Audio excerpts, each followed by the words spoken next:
Welcome, everybody. Thanks for joining. So good to connect with you. For those of you that are new, it's great to have you here. My name is Jenny. I am a registered dietitian and nutrition coach, and it's really my mission to help women ditch the all or nothing thinking that we have typically with diets, bringing it back to the basics of healthy habits, nutrition, and learning how to find this beautiful middle ground that we can instill, enjoy the things that we enjoy in our life and feel our best. So if you're watching this live, we have Valentine's Day coming up on Monday, and I thought it would be helpful to talk through date night and learning how to navigate these kind of situations into your life if you still want to lose weight or see progress or improve your relationship with food or whatever your goal is. That does date night work with your diet? Asking yourself that question now. Do you know how to navigate these situations in your life? Because when all conditions are ideal, it's way easier to stay in the rails and be good with less temptation and more things that you can control. That's ideal. It's much easier. But then what happens when vacation comes and holidays come and you go out for date night and you go to a birthday party? All bets are off and it's a total free for all. And we start over Monday, or you continue in the same careless eating patterns for days, for weeks, for months. Let me know if this resonates you, if you feel this way when you are on diets, that you have to continuously start over again.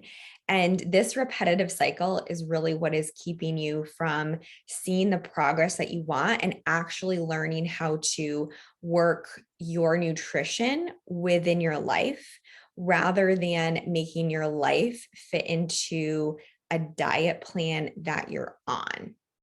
And then a diet plan you can't follow because life, right? Let me know, give me a heart if this resonates with you.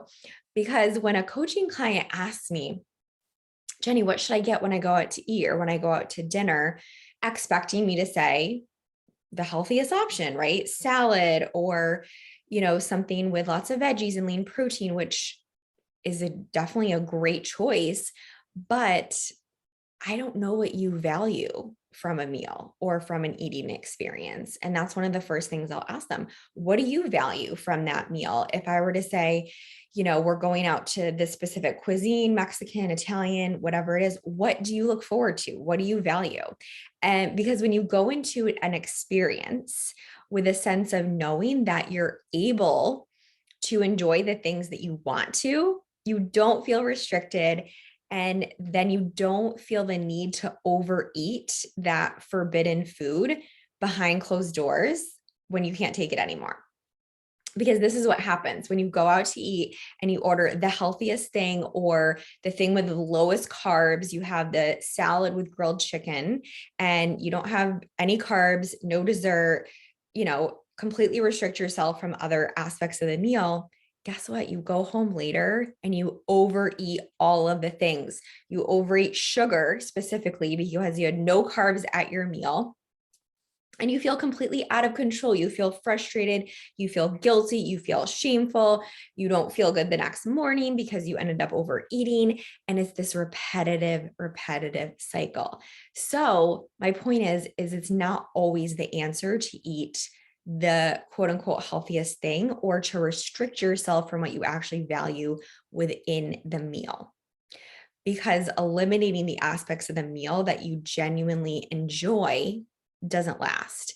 It only perpetuates your poor relationship with food, and it makes you feel like a failure because you're eating this food in abandonment. You feel out of control, and you are completely understandable to feel this way. So when we can actually confidently navigate these situations, it is key for creating lasting change, for creating confidence in yourself and your choices, for creating enjoyment with meals, and never having to start over again because you never fell off of anything.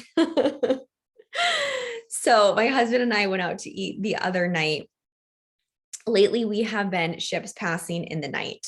like very, maybe like sleeping together for 4 hours because I go to bed early, he goes to bed late, and I wake up early, he wakes up later. So it was so nice to go out to eat together the other night and just really enjoy the experience together, catch up, have some good conversation, enjoy the meal, and not leaving there feeling totally stuffed, like I had to unbutton my pants and just really awful about the meal. I was really able to enjoy myself. And I personally value a good glass of wine, and I value the entree of the meal, typically, depending.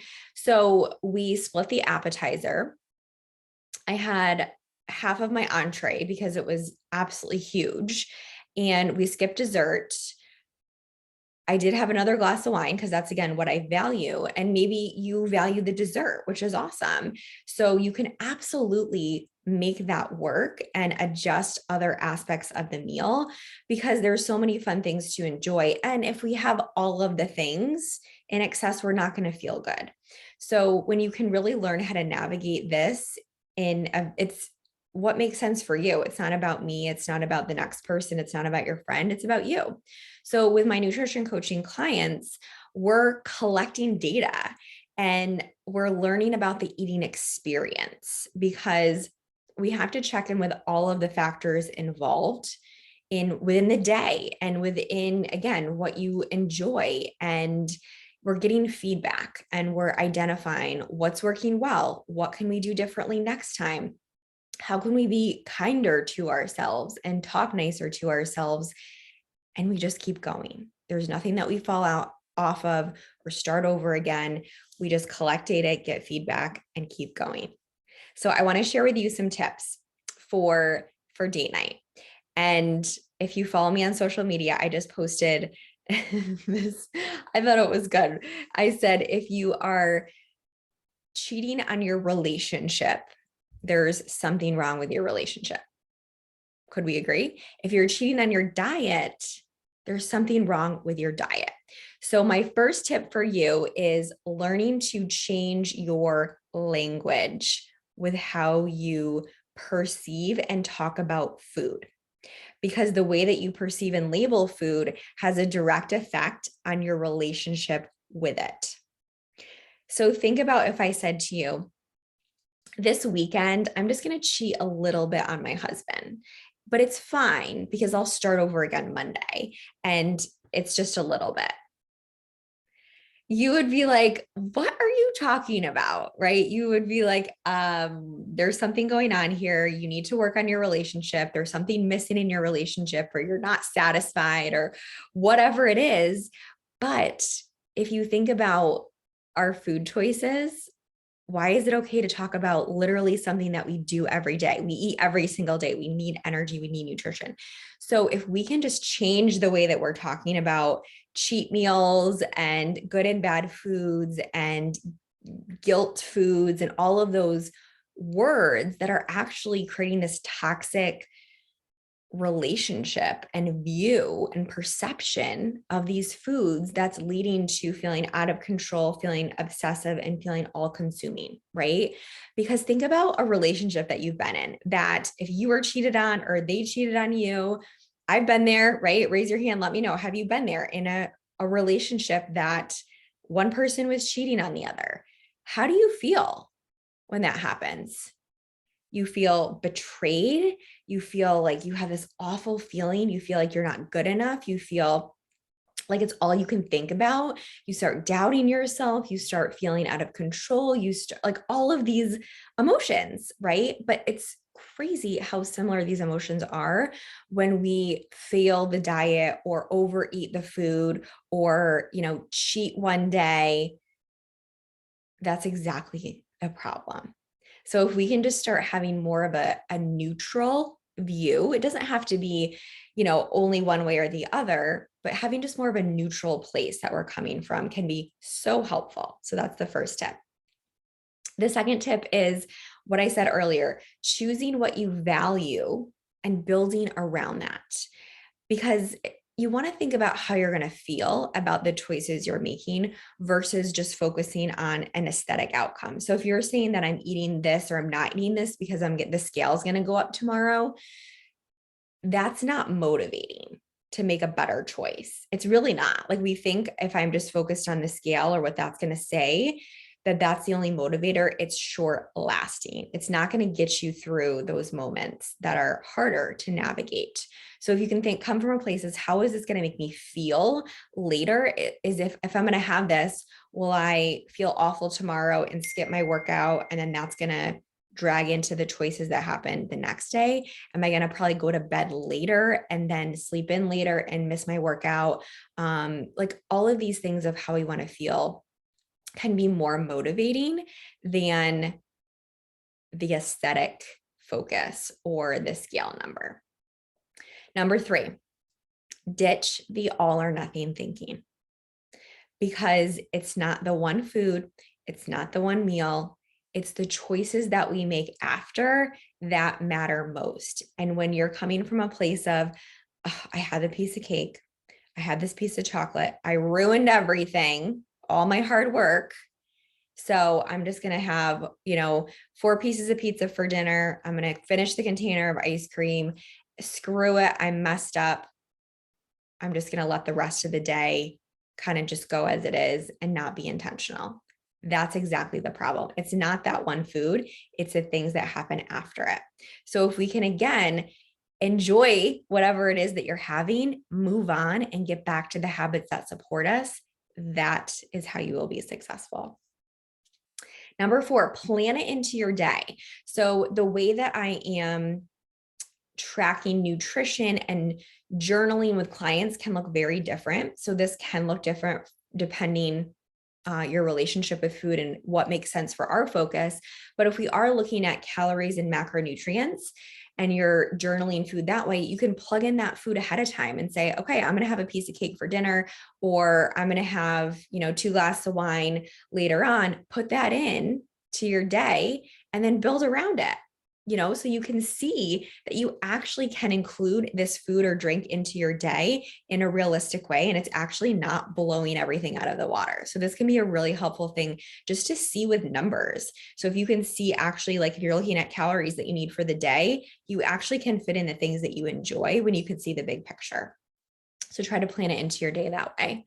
And then number 5, remember that your relationship with your partner is not just about the food. And personally speaking, I'm a dietitian, my husband's a chef. Food is the epicenter of our careers, right? So we value and appreciate and enjoy good food, absolutely, but it's not the epicenter of our relationship. And again, if this is something that you really value as a couple, that's fabulous. There's absolutely nothing wrong with that.